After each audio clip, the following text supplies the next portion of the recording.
It's the book of Ecclesiastes, chapter 12, starting at verse 1. Remember now thy Creator in the days of thy youth, while the evil days come not, nor the years draw nigh, when thou shalt say, I have no pleasure in them, while the sun or the light or the moon or the stars be not darkened, nor the clouds return after the rain. In the day when the keepers of the house shall tremble, speaking of the economists, shall tremble, and the strong men shall bow themselves, and the grinders cease, representing the jobs, lessening, because they are few, and those that look out the windows be darkened, representing not seeing the future here in Babylon, aka America. And the door shall be shut in the streets when the sound of the grinding is low, and he shall rise up at the voice of the bird early in the morning, and all the daughters of music shall be brought low. Music is absolute trash nowadays. This represents the falling of Babylon, man. You know, economic collapse. First and foremost, before I get started, I want to thank Yahawah, Bahasham, Yahawashi for putting the spirit on me to do this lesson. I want to give all praises, honor, and glory to Yahawah, Bahasham, Yahawashi, Bahasham, Kakadash. I want to give double honor to the apostles and elders of GMS who teach and rule well, who taught me his truth. Salutation, you brothers and sisters that are out there listening and learning, fighting this good fight of faith. And salutation, my fellow brethren that are pushing his word in all truth and sincerity. To all, I want to say shalom. And I pray this lesson be edifying to the elect. So, in this video, I got a video and a couple articles queued up, that I want to kind of touch on, and pretty much highlighting that Babylon the Great, aka America, is indeed circling the drain, man, in all ways, shapes, and facets, man. So this is from the Atlantis report. It was published yesterday, and it says Biden staring at economic collapse as U.S. consumers have run out of money. So there was, and it was the other article, like it just came to mind. But there was another article that I had seen as well, and it was talking about the people that are retired. They don't have money to retire and things like that, so they have to continue to work and things of that nature. So, hey, this place is through, man. This place is absolutely finished. And Yahawashi is breaking this place down brick by brick, So I'm going to play some of this video right here. And, get a couple, read a couple articles, get a couple scriptures, and that'll be a lesson. So without further ado, here we go. This is fair use, fair use. This is from the Atlantis report. Economy. Inflation has been a persistent issue, affecting everything from groceries to gas prices. The cost of living has increased, but wages have not kept up, leaving many Americans struggling to maintain their standard of living. The surge in gas prices, in particular, has been a visible indicator of inflation for most consumers. As they see their fuel costs rise, their concerns about broader economic inflation grow. This mismatch between wage growth and inflation has led to a decline in disposable income. When consumers feel financially squeezed, they cut back on spending, further slowing economic growth. Since consumer spending accounts for about 70% of the U.S. economy, any significant reduction in spending can have severe repercussions. Retail sales data from major corporations like McDonald's, Burger King, Walmart, and Target have shown that consumers are indeed running out of money. The reduction in discretionary spending is evident, as these companies report lower sales and profits. This trend is worrying because it suggests that consumers are prioritizing essential goods and services over non-essential items, indicating financial strain. Additionally, a gauge of consumers' current assessments of their personal finances has slid to its lowest level since October, indicating that many Americans are not confident about their financial stability. Right. So many Americans are not confident about their financial stability, man. They see that the American dollar isn't going as far as it used to, man. And as he said in the video, people's wages are not matching the prices for their goods, man.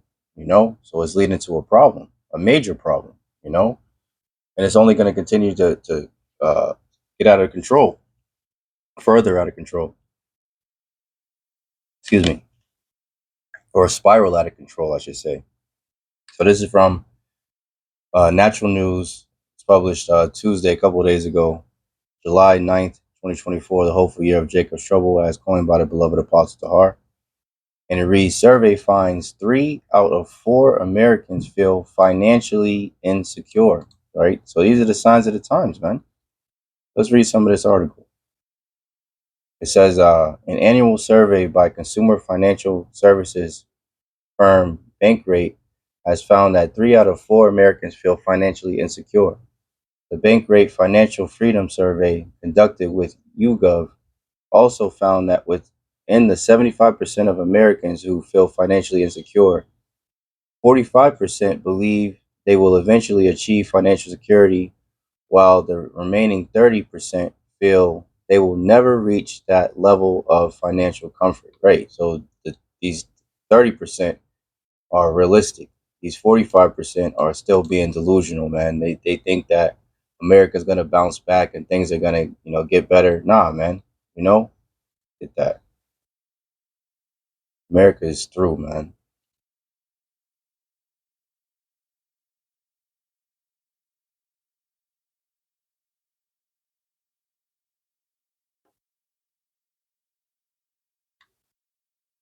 It's Jeremiah 51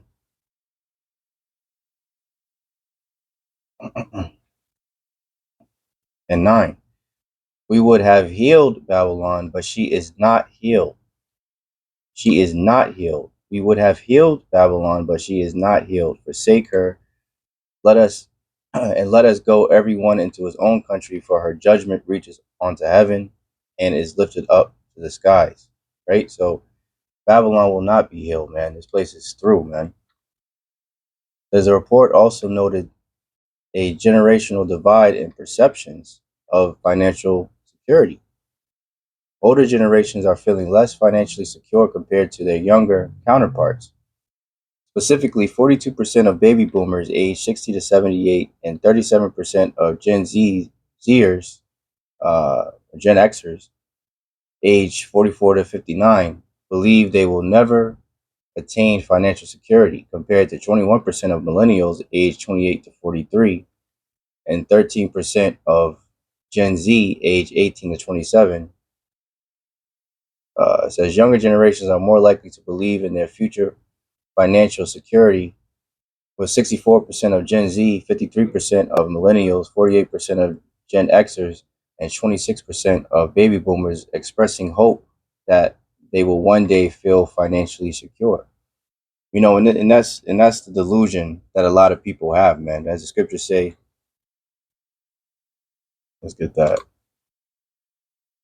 Lord has put a strong delusion on these people, man. And they're not paying attention. Isaiah 60:2. For behold, the darkness shall cover the earth, and gross darkness the people. Right? People are in gross darkness. They have no clue what's going on, man. They're too busy worried about folly, man. As the scriptures say, folly is set in great dignity, man. So that's why they don't know what the hell is going on. It says, but the Lord shall arise upon thee, and his glory shall be seen upon thee, man. So these people don't know what's going on because they're in gross darkness, man. They're thinking that this place is going to bounce back. But what did we just read? Babylon is not healed. Forsake her. It says to achieve that financial security, respondents believe they should earn an average annual income of $186,000 a year. Now, there's not many. $100,000 a year is like around a surgeon, a doctor level, and most people aren't making nothing close to that. However, this figure is more than twice the 79,209 average income of a full-time worker in 2022, as per the Census Bureau. So people need to make double this in order to feel financially, quote unquote, financially secure. And it's just not possible, you know?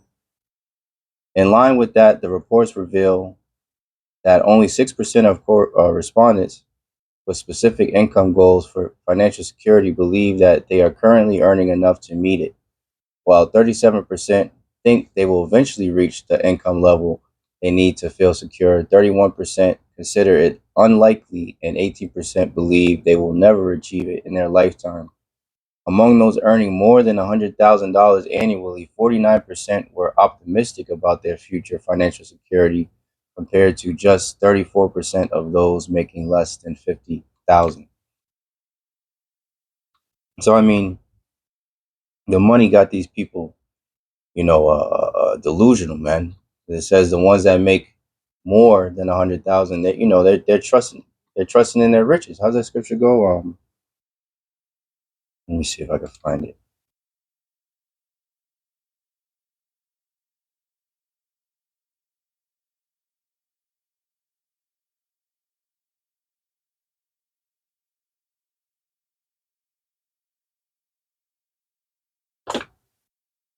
Yeah, how it's worded.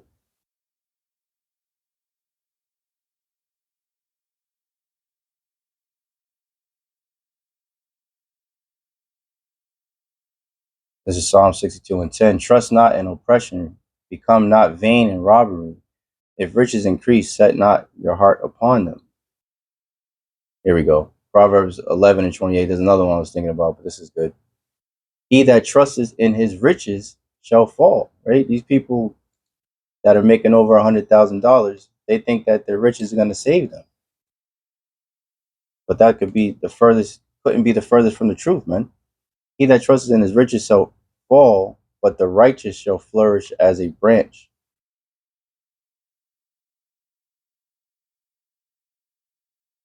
The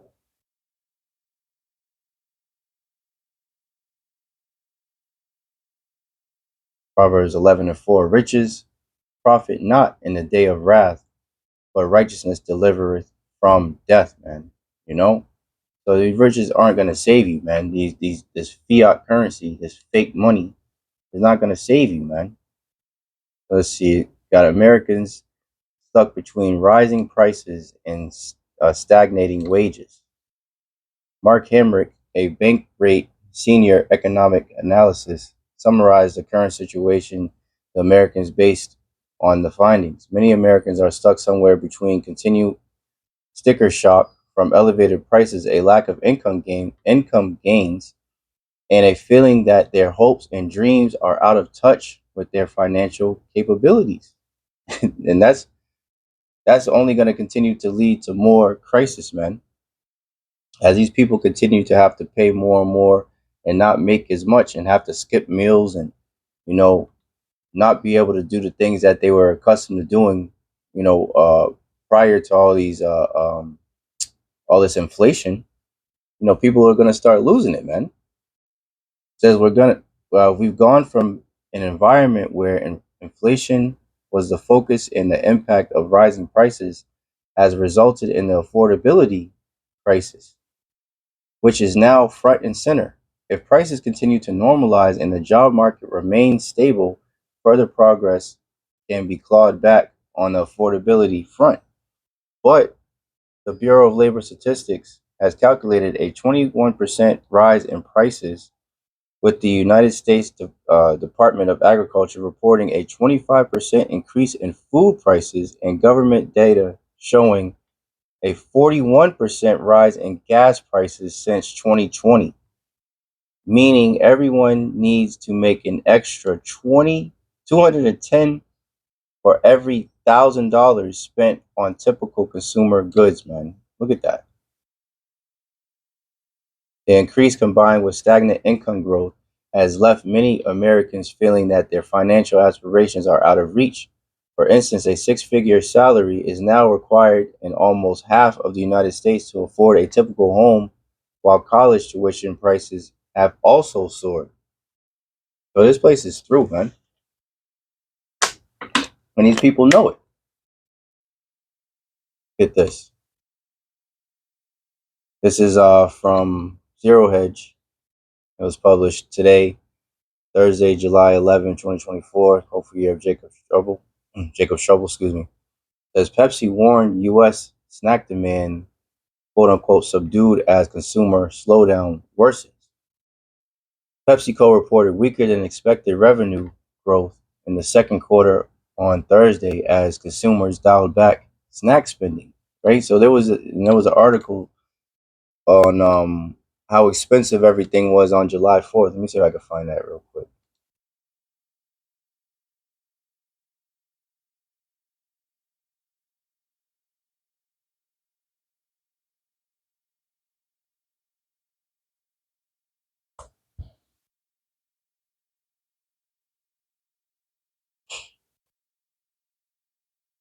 It says record high July 4th cookout costs.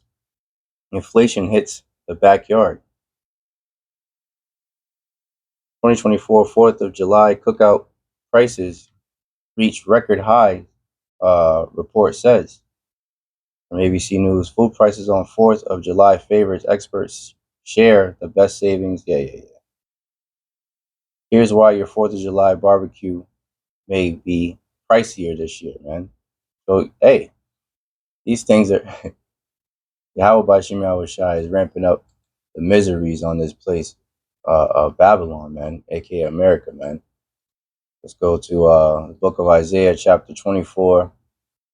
I'll go straight to the point. 7. The new wine mourneth, the vine languishes, all the merry-hearted do sigh.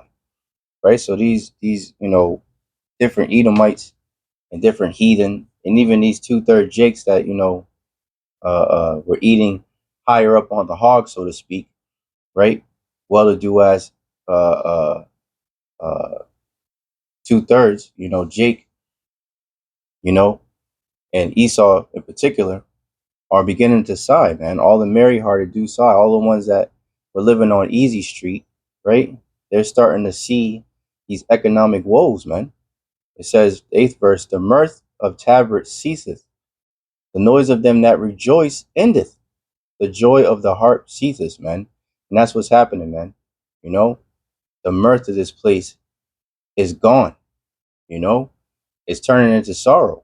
As the scriptures say, when the wicked beareth rule, the people mourn. And when the righteous bear rule, the people rejoice. Ain't nobody rejoicing right now, man. And the ones that were rejoicing, like the middle class and what have you, the ones that was always screaming to Jake, pull yourself up by your bootstrap, they're starting to suffer, man. And their own people are doing it to them, man. 9th verse, they shall not drink wine with a song, right? There's nothing to celebrate here in Babylon anymore, even on your so-called Independence Day, man. When you celebrate the birth of this wicked ass nation. Look at what's happening. Record high 4th of July cookout prices. Inflation hits the backyard. So even in your celebrations, you're suffering, man. All praises to Yahawashi. Where is that? 9th verse, Isaiah 24:9. They shall not drink wine with a song. Strong drink shall be bitter to them that drink it. The city of confusion, Babylon, where the word Babel literally means confusion. The city of confusion is broken down. Every house is shut up, that no man may come in, man. There is a crying for wine in the streets. All joy is darkened. The mirth of the land is gone, man. That's the times that we're in, and it's going to continue to increase, man. Why? Because all of the atrocities that they have done to the apple of the Lord's eye, the Israelites, so-called blacks, Latinos, and Native Americans, man. Let's continue on a little bit of this. Uh, PepsiCo reported weaker than expected revenue growth in the second quarter on Thursday as consumers dialed back snack spending. The junk food giant tempered its full year outlook on a more challenged consumer. This reflects a broader consumer slowdown trend, particularly impacting working poor households amid elevated inflation and high interest rates. CEO Raymond Lagarda wrote in a filing that the company's North American snack demand has subdued during the second quarter and noted sales volumes decline because nobody got no money, man. And just like as the scriptures say, there's no new thing under the sun. What was done in the past, it will, is happening now. This is 2 Kings 6:25, and there was a great famine in Samaria. Right, so during that time, there was a great famine that was happening to the point. Well, let me just continue reading. And behold, they besieged it until an ass's head, a donkey's head, was sold for 80 pieces of silver, and the fourth part of a cab of dove's dung for 5 pieces of silver, man. You know, so representing inflation. You know, things were so scarce that they were selling a donkey's head and dove's dung for what's the word I'm looking for? Extort. I'm Salaki. I can't think of how to say it right now. But very expensive prices, man. You know, for very expensive prices, and that's no different than what's happening right now. And that's why these you know articles are coming out, man.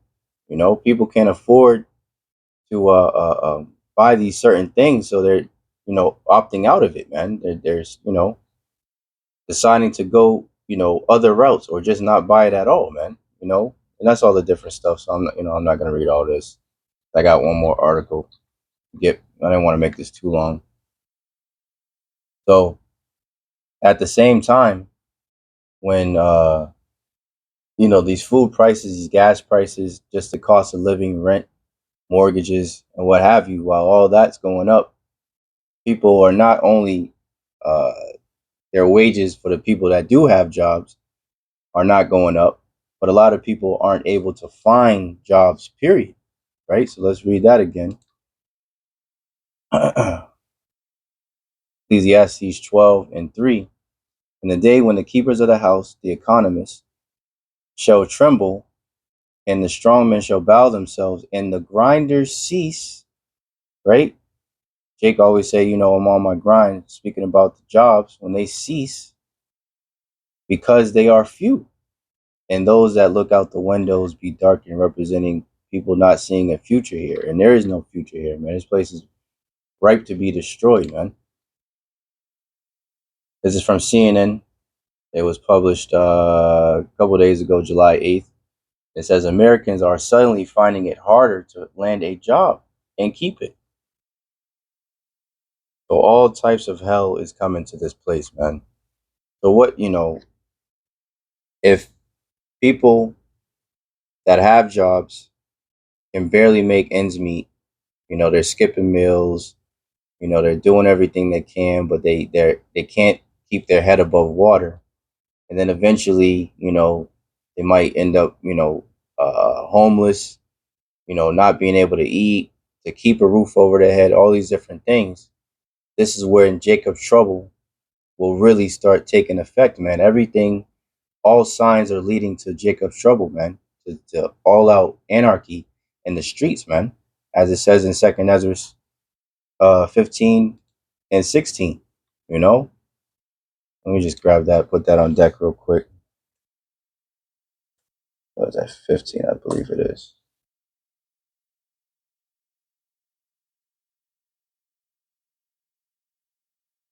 Here we go. Let me read a little bit of this and I'll wrap it up. Another scripture and I'll wrap it up. It says job seekers have been calling the shots for nearly 4 years as employers struggle to fill millions of openings to meet an onslaught of demand coming out of the demic. Many employers couldn't even require that workers return to offices, fearing they would quit. And if those workers did end up leaving, they most likely find another job that suited their preferences pretty quickly. Plus, there was a good chance they'd even earn more money by switching jobs too. But the tide is starting to turn. Suddenly, the red hot labor market is feeling closer to lukewarm for job seekers. And that demic did a lot of damage, to the job market, to lots of businesses, because people got accustomed to being home and working from home. So people, naturally got spoiled and didn't want to go back to a regular 9 to 5 or office job and what have you. So that was another factor that factored into everything that's going on right now. Which is ultimately what these devils want, because as I talk about from time to time in these different lessons, it's all about getting everything going digital first and foremost, having AI and all this stuff. These robots run everything and have everybody just stuck at home or whatever, and get receiving UBI, which is universal basic income. Which, if anybody wants to receive that, they would have to get in line with everything that their government tells them to do, which ultimately will go to receiving that MOTB, which is that C hit, man, to receive these benefits. So that you have to be solely dependent on the devil in order to survive, man. That's what this is all about.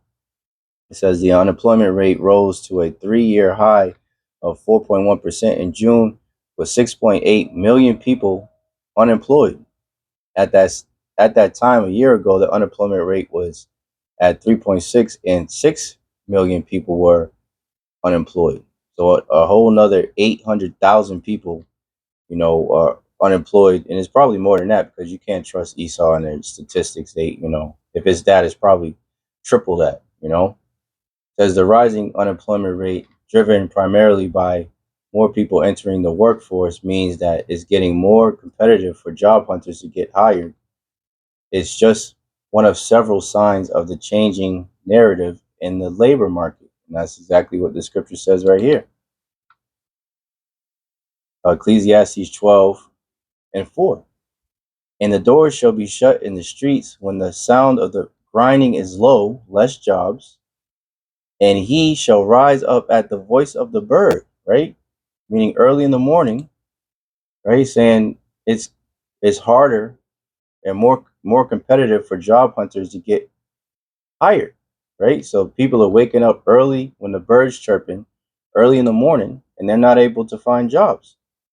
And all the daughters of music shall be brought low. That's this music is absolutely trash. But the point being that the, there's less and less jobs, and people are waking up early in the morning to look for jobs and aren't able to find anything, which is all leading to all types of destruction and hell on earth, man.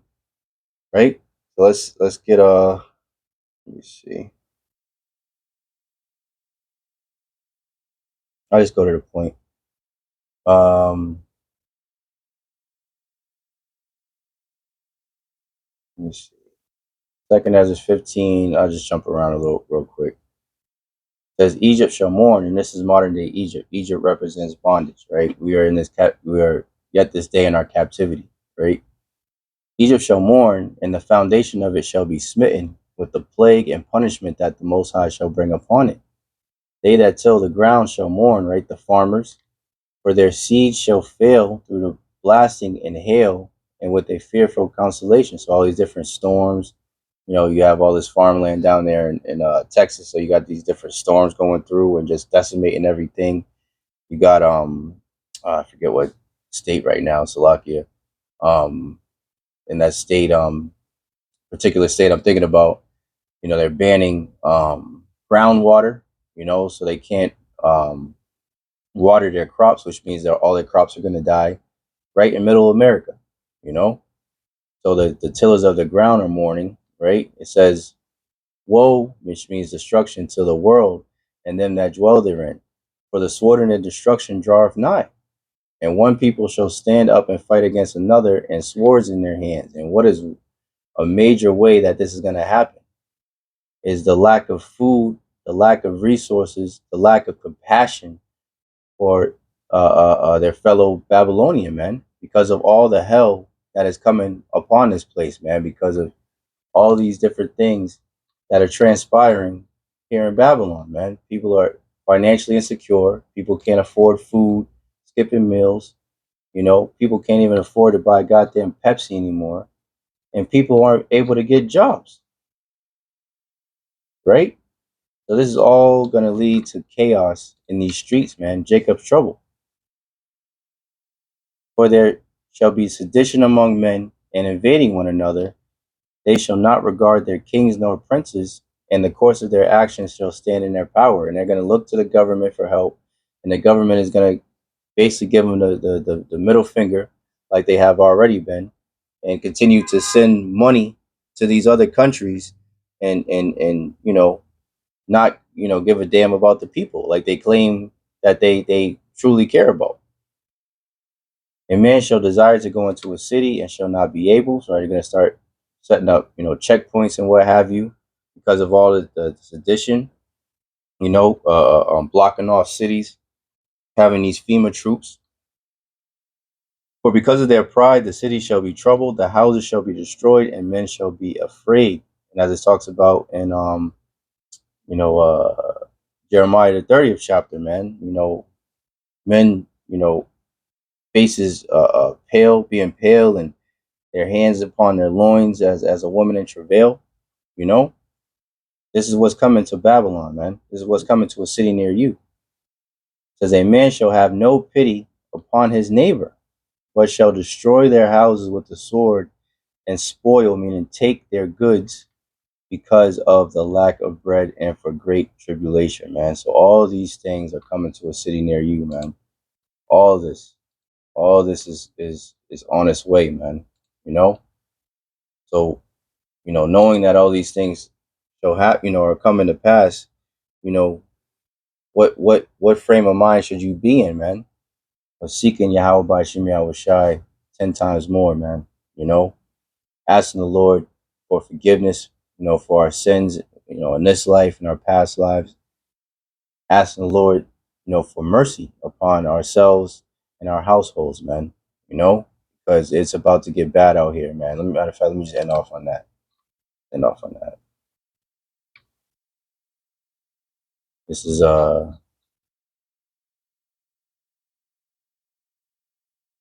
Jeremiah 30, and I'll just go straight to the point. 7. And it reads, alas, for that day is great, so that none is like it. It is even the time of Jacob's trouble, but he, meaning the elect of the nation of Israel, shall be saved out of it. You know? And this is what we hope and pray for, man. That when all these calamities start, you know, coming to the shores of Babylon, and you could just look out your window and see people, offing each other for a couple slices of bread, or a couple, seeds, sunflower seeds or what have you, man, because they can't feed their family, man. People doing the most to each other, and the love of many waxing cold, as the scriptures say. We ask that Yahawah by Shem Yahawashi put that hedge of protection around us, and feed us, and give us water and shelter and raiment during those times, and shelter us from all these said calamities, man. You know? So yeah, that's pretty much it. I just wanted to report on the calamities that are coming to this place, America, aka, or Babylon, aka America, and tell you brothers and sisters, man, stay prayed up, man, because it's shit's about to hit the fan very soon. There's a lot of things going on in the news. There's a lot of things that are being reported on. There's a lot of things in the works, man. You know, but Yahawah by Shem Yahawashi will take care of it. Their elect, man. So I hope and pray that this lesson was edifying to the elect. In closing, I want to thank Yahawah by Shem Yahawashi once again for putting the spirit on me to do this lesson. I want to give all praises, honor, and glory to Yahawah by Shem Yahawashi by Shem Rakakadash. I want to give double honor to the apostles and elders of GMS who teach and rule well, who taught me this truth. Salutation, you brothers and sisters that are out to listen and learning, fighting this good fight of faith. Keep fighting, keep striving, keep pushing. We're almost out of here. And salutation, my fellow brethren that are pushing his word in all truth and sincerity. To you all, I want to say shalom. I want to say a Baba Ball and Kwam Yasharala. And shalom. To the next one.